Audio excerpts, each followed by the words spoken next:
How to open email messages in SmarterMail. This tutorial assumes you have already logged in to your SmarterMail account. To view and open any emails, we will view our inbox by clicking the Inbox link. Here we can see the emails currently in our inbox. The currently selected email can be read in the message preview area, as well as perform a number of actions upon it like reply, reply all, forward, and delete.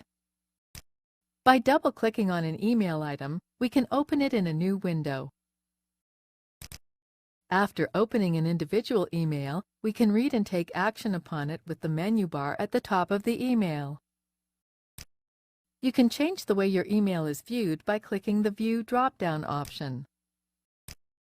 We'll change the message content back to HTML from text. You now know how to open and review email in SmarterMail.